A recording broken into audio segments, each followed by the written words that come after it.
தொகுதி மக்களுக்காக தன் சட்டமன்ற உறுப்பினர் பதவியவே துச்சமென தூக்கி எறிஞ்சிட்டு என் மக்களுக்கு நல்லது நடக்கணும்னா எங்க நல்லது இருக்கோ அங்கு நான் செல்வேன், என் மக்களுக்கு வெற்றியை தேடி தருவேன் என்று இங்கு மிகச்சிறப்பாக தமிழக வெற்றி கழகத்தோடு இணைய வந்திருக்கக்கூடிய மரியாதைக்குரிய திருமதி மரகதம் குமரவேல் அவர்களை இங்கு இணைப்புரையாற்றுவதற்காக ஒரு அரங்கம் நிறைந்த கரையொலியோடு மேடை கழிக்கின்றோம்.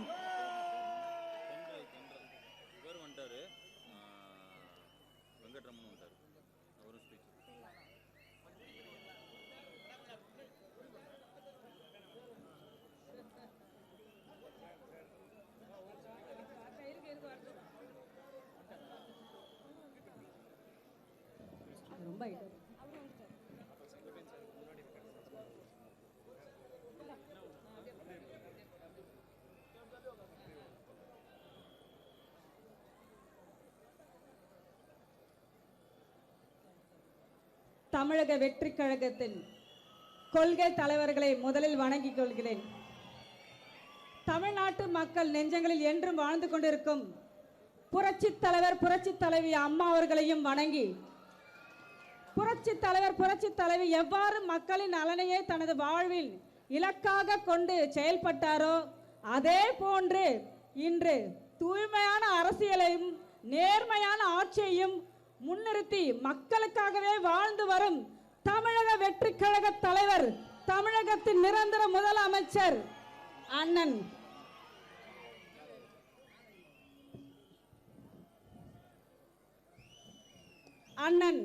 தளபதி அவர்களை வணங்குகின்றேன்.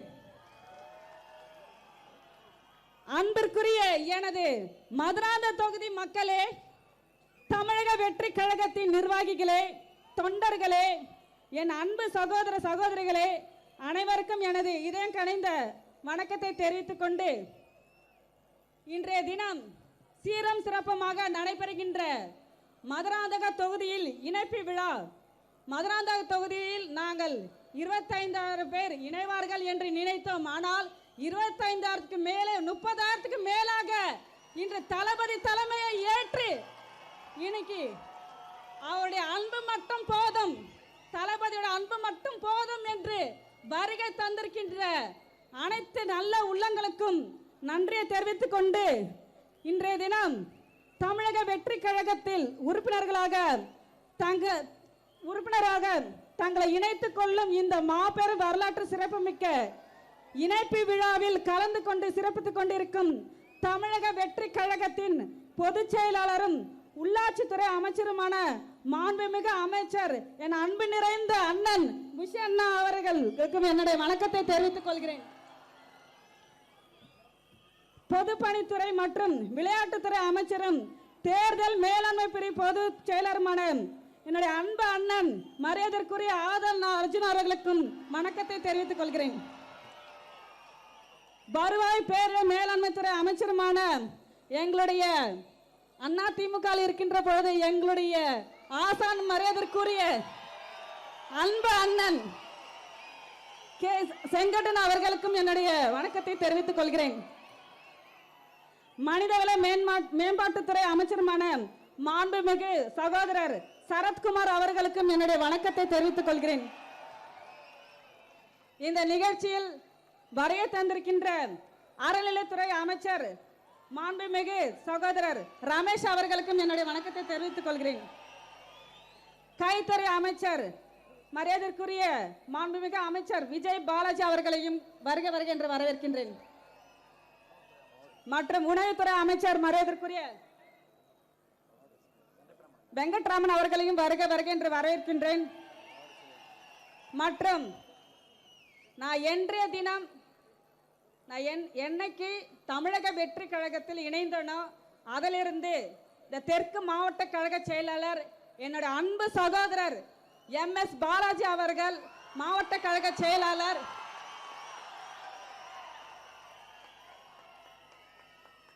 நான் தமிழக வெற்றி கழகத்தில் இணைந்த மறுநாளே கழக பொதுச் செயலாளர்கள் அழைத்து, நீங்கள் எல்லாம் நம்மளை நம்பி வந்திருக்காங்க, தளபதியை நம்பி வந்திருக்காங்க, நீங்கள் அனைவரும் நம்ம அவங்களுக்கு ஆதரவு கொடுக்கணும், அவங்களோடு இணைந்து பணியாற்ற வேண்டும் சொன்ன நாளிலிருந்தே எங்க மாவட்ட கழக செயலாளர் 4 நாட்களாக இரவு பகல் பாராமல் மாவட்ட கழக செயலர் மட்டும் அல்லாமல் ஒன்றிய நகர பேரூராட்சி ஒவ்வொரு கழக தொண்டர்களும் அதே போன்ற உறுப்பினர்களும் இங்கே வருகை தந்திருக்கின்ற சகோதர சகோதரிகள் அனைவரும் இரவு பாராமல் எங்களுடன் உழைத்திருக்கின்ற அனைத்து நல்ல உள்ளங்களுக்கும் கோடான கோடி நன்றி தெரிவித்துக் கொள்கிறேன். உங்கள் அனைவருக்கும் தெரியும், இன்றைய தினம் இணைப்பு விழா நிகழ்ச்சி சிறப்பான முறையில் நடைபெற்றுக் கொண்டிருக்கின்றது.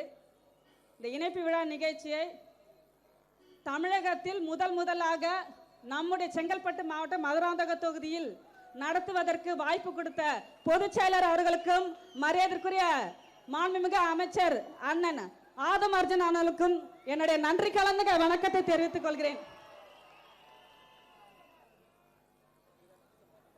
கடந்த 2021 மதுராந்தக சட்டமன்ற உறுப்பினராக 5 வருட காலம் நான் பணியாற்றிருக்கின்றேன். மக்களோட மக்களாக இருந்து பணியாற்றிருக்கின்ற ஒரு எதிர்க்கட்சி சட்டமன்ற உறுப்பினராக இருந்து என்னால் முடிந்த அளவிற்கு என்னோட சட்டமன்ற நிதியிலிருந்து மட்டும் அல்லாமல் என்னுடைய சொந்த நிதியிலும் என்னுடைய மதுராந்த தொகுதி மக்களுக்கு இரவு பகல் பாராமல் எந்த ஒரு நிகழ்ச்சியாக இருந்தாலும் சரி உங்கள் வீட்டு மகளாக உங்களோட சகோதரியாகவும் இருந்து 5 வருட காலம் என்னுடைய பணியை சிறப்பான முறையில் உங்களுடன் பணியாற்றிருக்கின்றேன். அதனுடைய விளைவாக தான் மீண்டும் 2026 அண்ணா திராவிட முன்னேற்ற கழகத்தில் எனக்கு மீண்டும் வாய்ப்பளித்தார்கள். ஏன்னா மதுராந்தக தொகுதியில் அவர்களுக்கு நிச்சயமாக வெற்றி வாய்ப்பு இருக்கின்றது என்று ரிப்போர்ட் போனதுனால தான் எனக்கு அண்ணா திராவிட முன்னேற்ற கழகத்தில் மீண்டும் வாய்ப்பு கொடுத்தார்கள். தவிர அது என்ன பிரச்சனை உங்களுக்கு தெரியும். மே 4ஆம் தேதி ரிசல்ட் வந்தது. ரிசல்ட் வந்த பிறகு எங்க தலைமையில் நடந்த பல பிரச்சனைகள், நான் ரிசைன் பண்ண அன்னைக்கு சட்டமன்ற பதவியை நான் ராஜினாமா செய்கின்ற பொழுது ஊடகங்களிலும் பல்வேறு ஊடகங்களில் தெளிவாக விளக்கத்தை கொடுத்தேன். இருந்தாலும் இந்த தருணத்தில் எனது மதுராந்த தொகுதி மக்கள் அனைவரும் வருகை தந்திருக்கின்றீர்கள். உங்களிடத்தில் நான் பதிவு செய்ய கடமைப்பட்டிருக்கின்றேன். மே 4ஆம் தேதி ரிசல்ட் வந்தது. 2 நாள் கழிச்சு எங்களை தலைமைக்கு வர சொன்னாங்க. நாங்கள் போன பிறகு அவங்களுக்குள்ளேயே மொத்தமே அதிமுக பார்த்தீங்கன்னா 47 சட்டமன்ற உறுப்பினர்கள் தான் வெற்றி பெற்றிருக்கோம். பொதுச் செயலர் எடப்பாடி உட்பட அவர்களுக்குள்ள என்ன முடிவு எடுத்தாங்கன்னு தெரியாது. எல்லாரும் பாண்டிச்சேரிக்கு அனுப்புனாங்க. பாண்டிச்சேரியிலேருந்து மீண்டும் 4 நாட்களுக்கு பாண்டிச்சேரியில் இருந்தோம். 4 நாள் கழிச்சு மீண்டும் எங்களை வர சொன்னாங்க. சரி, நாங்கள் போன பிறகு அங்கே உள்ள பல்வேறு பிரச்சனைகள் நடந்தது. என்ன தெரியுமா? திமுகவுடன் கூட்டணி செய்து கூட்டணி ஆட்சி அதாவது திமுகவோட ஆதரவோட கூட்டணி வைத்து ஆட்சி அமைக்க வேண்டும் என்று எடப்பாடி அவர்கள் திட்டமிட்டார். இது நியாயமாங்க? இங்க சொல்லுங்க. இங்க அமர்ந்திருக்கின்ற ஒவ்வொரு மக்களும், இங்க அமர்ந்திருக்கின்ற பெரியோர்கள் தாய்மார்கள் இங்க அனைவரும் அமர்ந்திருக்கின்றீங்க. இது நியாயமா? புரட்சி தலைவர் அவர்கள் யாரை எதிர்த்து கட்சி ஆரம்பித்தார்? திராவிட முன்னேற்ற கழகத்தை எதிர்த்து தானே கட்சி ஆரம்பிச்சாரு. புரட்சி தலைவி அம்மா அவர்களுக்கு எவ்வளவு பெரிய அநீதிகள்லாம் நடந்தது. அதே சட்டமன்றத்தில் ஒரு பெண் என்று பாராமல் துரைமுருகன் அவர்கள் அம்மா அவர்களை இழிப்படுத்தினாங்க. அம்மா அவர்கள் மரணத்துக்கு காரணம் திமுக காரங்க. அவர்களோட கூட்டணி வைக்கலாமா? கூட்டணி வைத்து ஆட்சி அமைக்க வேண்டும் என்ற நிலை எப்படி எடப்பாடி அவர்கள் சிந்தித்தார்? இது தவறு இல்லையா? எனக்கு துடிக்குது. ஏன்னா எங்க அப்பா ஒரு சாதாரண ராமபுர தோட்டத்தில் தோட்ட வேலை செய்தவர். எனக்கு பேர் வைத்தவர் புரட்சி தலைவர் அவர்கள். மரகதம் என்ற பெயர் வைத்தவர் புரட்சி தலைவர் அவர்கள். என்னோட ரத்த நாளங்கள் அனைத்தும் சூடாகின்றது. ஏன்னா நான் அவரிடத்துல வளர்ந்தவர். அதனால்தான் என்னோட மனம் பொறுக்கவில்லை. அதனால்தான் அதிலிருந்து நாங்கள் வெளியே வந்தோம். ஒரு தரப்பு நாம ஆதரவு கொடுத்து டிவிக்கு ஆதரவு கொடுத்து மக்களுக்கும் நல்லது செய்யலாம் என்ற நல்ல எண்ணத்தோடு தான் ஒரு தரப்பு ஆதரவு கொடுத்தோம். ஆனால் அந்த ஆதரவு கொடுத்ததுக்கே அண்ணா திராவிட முன்னேற்ற கழகத்தில் இருக்கின்ற சில கருப்பு ஆடைகள் என்னை பத்தி தவறாக வலைத்தளங்களில் ஒரு பெண் என்று பாராமல் என்னை கொச்சைப்படுத்தி பேசினாங்க. இங்க இருக்கின்ற தாய்மார்களை, இங்க இருக்கிற சகோதரர்கள், எங்க அக்கா எல்லாம் இருக்கீங்க. நம்மளும் ஒரு பெண் தானே, நீங்க அமர்ந்திருக்கின்ற ஒவ்வொரு பெண் தானே. ஒரு குடும்பத்தில் இருக்கின்ற ஒரு பெண்ணை, நான் ஒரு குடும்பத்தில் இருக்கின்ற ஒரு பெண் தானே, எனக்குன்னு எல்லாம் இருக்காதா? சொல்லுங்க, எனக்குன்னு எல்லாமே இருக்காதா? அப்போ அந்த ஒரு பெண்ணை கொச்சப்படுத்தி எந்த அளவிற்கு இழிவுபடுத்தணுமே அதே அதிமுக இருக்கின்ற ஊடகங்கள், சமூக ஊடகங்களில் நீங்க வந்து பதிவிடுகிறீங்க என்றால் நான் எப்படி உங்களோட நான் பயணம் செய்ய முடியும்? செய்ய முடியுமா? சொல்லுங்க. மிகவும் கொச்சப்படுத்தி கேவலமாக எந்த அளவுக்கு போகின்றார்கள். இது மட்டும் இல்லாமல் நடந்து முடிந்த சட்டமன்ற தேர்தலில் இங்க ஒரு மாவட்ட செயலர் ஒருத்தர் இருக்கிறார், ஆறுமுகன்ட்டு. அவருக்கு வந்து போட்டியிடுவதற்கு வந்து வாய்ப்பு கொடுக்கல தேர்தலில்.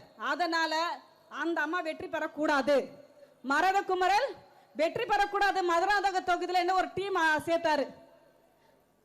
திமுக வேட்பாளரிடம் 50 லட்சம் வாங்கியிருக்காங்க. அதிகாரப்பூர்வமாக அனைத்து என்கிட்ட எல்லாமே இருக்கு, அதிகாரப்பூர்வமாக ஆடியோல இருந்து எல்லாம் இருக்கு. மிக விரைவில் அதை நான் வெளியிடுவேன். அப்போ நான் வந்து தமிழக வெற்றி கழகத்துக்கு இணைந்ததற்கு நீங்க இப்படி பேசுறீங்களே, அப்ப நீங்க அதிமுக இருந்துட்டு திமுக உடந்தையாக இதே ரெட்டாலே ஜெயிக்க கூடாது என்பதற்காக திராவிட முன்னேற்ற கழகத்தை சேர்ந்த வேட்பாளரிடம் நீங்க 50 லட்சம் வாங்கியிருக்கீங்க. உங்களுடைய குழுக்கள் அதில் சில ஒன்றை சிலர் இருக்காங்க. நான் வெற்றி பெறவே கூடாது என்பதற்காக பல சதி வேலைகள் எல்லாம் செஞ்சாங்க. அதையும் மீறி மக்கள் எனக்கு வாக்களித்திருக்கிறார்கள் என்றால் என் மீது நம்பிக்கை வைத்து, நான் உழைத்த உழைப்புக்கு நம்பிக்கை வைத்து என்னை வெற்றி பெற வச்சாங்க. சரி, இங்கதான் இந்த தொகுதியில துரோகிகள் இருக்காங்க, தலைமையிலாவது ஒழுங்கா இருப்பாங்கன்னு பார்த்தா தலைமையிலும் எடப்பாடி அவர்கள் திமுக கூட்டு செய்யலாம் என்று நினைத்தாரு. அதையும் இப்போ உடைந்து விட்டது. ஏன்னா தமிழக வெற்றி கழக மாண்புமிகு முதல்வர் தளபதி அவர்கள் முதல்வராக அமரக்கூடாது என்பதற்காக தான் இந்த சதி வேலைகள் எல்லாம் செய்தார்கள். கடவுள் ஒருத்தர் இருக்காரு, தமிழ்நாட்டு மக்கள் இருக்காங்க. தளபதி அவர்கள் தான் முதல்வர். இந்த தமிழகத்தை ஆள போகிறார். 5 வருட காலம் இல்ல, 20 வருட காலம் நம்ம தமிழக முதல்வர் தளபதி அவர்கள் தான் ஆள போகின்றார். இதில் எந்தவித மாற்றமும் கிடையாது.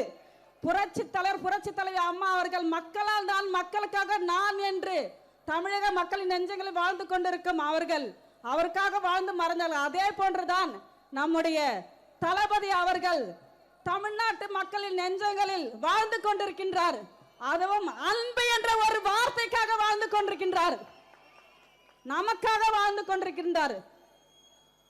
இப்படி துரோகம் செய்த அண்ணா திராவிட முன்னேற்ற கழகத்திலிருந்து தான் நான் வெளியே வந்தேன். இது மட்டும் இல்லாமல் என்னுடைய மக்களுக்கு நான் பல்வேறு தேர்தல் நேரத்தில் அவர்கள் நிறைய வாக்குறுதிகளை கொடுத்தாங்க. இதெல்லாம் நீங்க வந்து இதெல்லாம் நிறைவேற்ற வேண்டும் என்று சொன்னாங்க.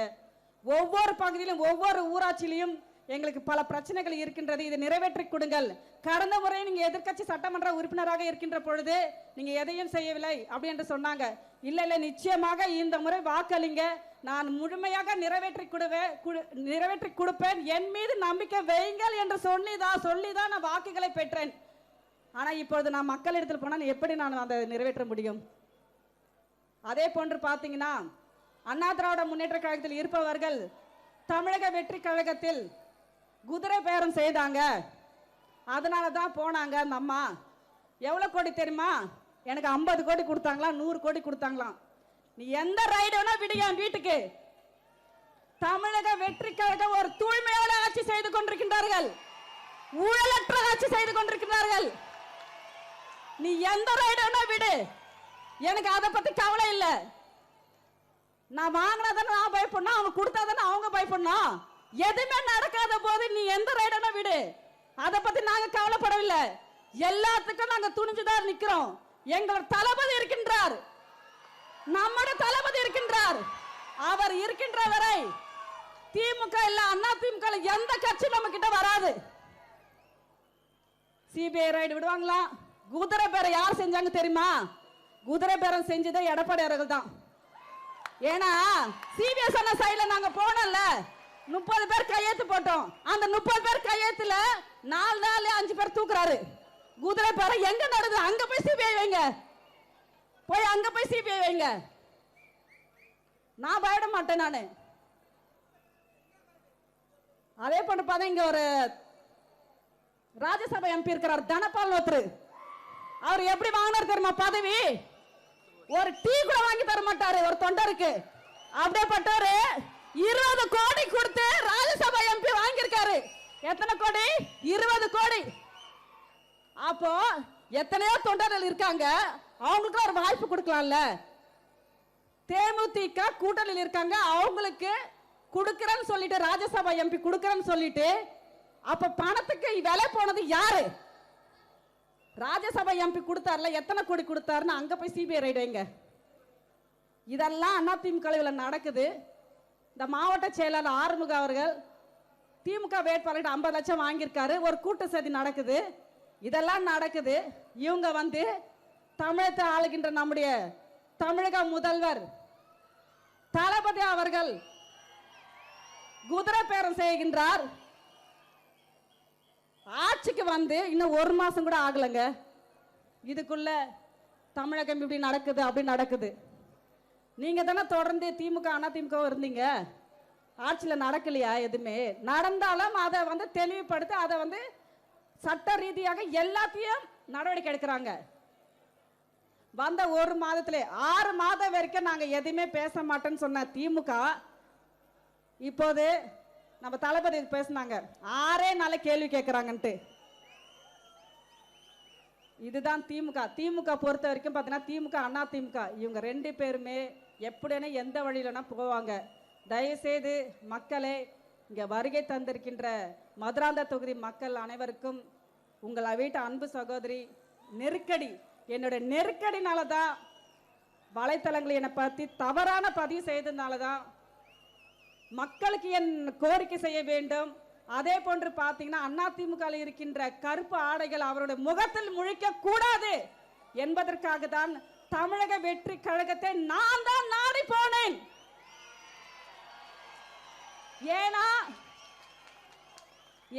ஏன் என்றால் இங்க இருப்பவர்கள் அனைவரும் தூய்மையானவங்க. இங்க இருக்கின்ற அனைவரும் தூய்மையானவங்க. உங்களை போன்ற துரோகிகள் கிடையாது. புரட்சி தலைவர் அம்மார்கள் மறைவதற்கு முன்பு சொன்னாங்க, நான் எத்தனை எதிரிகள் நான் நேருக்கு நேர் சந்திப்பேன், ஆனா என்னோட முதுகில் குத்துறீங்கன்னு சொன்னாங்க பாருங்க. அதேதான் அதிமுக இருக்கின்ற ஒவ்வொருவரும் செய்து கொண்டிருக்கின்றார்கள்.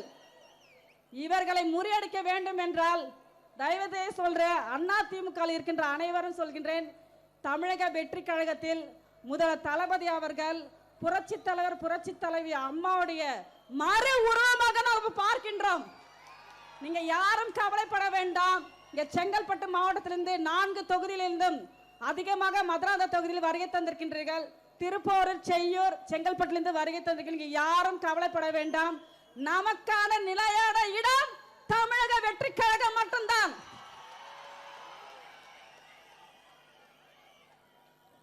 மக்களுக்காகவே இயங்குகின்ற இயக்கம் தமிழக வெற்றி கழகம் மட்டும்தான். அதனால் யாரும், நீங்கள் அனைவரும் ஒரு நல்ல இடத்தில் வந்திருக்கின்றோம். நமக்கான நிலைமை நிச்சயமாக உயர்ந்த நிலைமைக்கு நம்ம போவோம் என்று சொல்லிக்கொண்டு, தமிழக மக்களின் பாதுகாவலர், இளைஞர்களின் நம்பிக்கை, பெண்களின் காவலர், ஏழைகளின் உறவினர், தமிழ்நாட்டின் பெருமைமிகு முதலமைச்சர் அண்ணன் தளபதி அவர்கள் மக்களின் பாதுகாப்பை தனது பொறுப்பாகவும் மக்களின் முன்னேற்றத்தை தனது லட்சியமாகவும் கொண்ட தமிழ்நாட்டின் நிரந்தர நம்பிக்கையும் நட்சத்திர நாயகன் மாண்புமிகு முதலமைச்சர் அண்ணன் அவர்கள் பெண்களின் பாதுகாப்பு, இளைஞர்களின் வளர்ச்சி, ஏழை மக்களின் நலன், விவசாயிகளின் முன்னேற்றம் என ஒவ்வொரு குடும்பத்தின் கனவுகளையும் நனவாக பாடுபடும் மக்கள் தலைவர். அதிகாரம் என்பது பதவி அல்ல, மக்களுக்கு சேவை செய்வதற்கான வாய்ப்பு என்பதை செயலால் நிரூபித்து வரும் மாபெரும் தலைவர். தமிழகத்தின் பெருமை, இளைஞர்களின் எழுச்சி, மக்களின் இதய துடைப்பாக விளங்கும் தளபதி அண்ணன் அவர்களை ஏற்றுதான் இவ்வளவு ஒரு குறுகிய காலத்தில் ஒரு இயக்கத்தை ஆரம்பித்து மக்கள், தமிழ்நாட்டு மக்களின் நெஞ்சங்களில் வாழ்ந்து கொண்டிருக்கும் தளபதி அவர்களை நாடி இந்த நான் இயக்கத்தில் இணைந்திருக்கின்றேன். எங்களோடு வருகை தந்திருக்கின்ற அனைவருக்கும் நமக்கு நல்ல ஒரு எதிர்காலம் இருக்கின்றது என்பதை இந்த நேரத்தில் தெரிவித்துக் கொள்கிறேன். புரட்சி தலைவி அம்மா அவர்கள் எப்படி பெண்களுக்காக பல்வேறு திட்டங்களை அறிவித்திருந்தார்களோ அதே போன்றுதான் மாண்புமிகு முதல்வர் அண்ணன் எடப்பாடி மாண்புமிகு முதல்வர் தளபதி அவர்கள் முதல் கையெழுத்தாக பெண்களுக்காக பல்வேறு திட்டங்களை அறிவிச்சிருக்காங்க. மிகவும் சந்தோஷமாக இருக்கின்றது. ஏனால் புரட்சி தலைவி அம்மாவோட போயிடுச்சு. அது பெண்களுக்காக பல்வேறு திட்டங்களை அறிவித்த அனைத்தையும் அம்மாவோட போயிடுச்சு. அம்மா மறைந்த பிறகு நம்முடைய தளபதி அவர்கள் அம்மாவோட உறவில் நாங்கள் மீண்டும் மீண்டும் சொல்றோம், பார்க்கின்றோம்.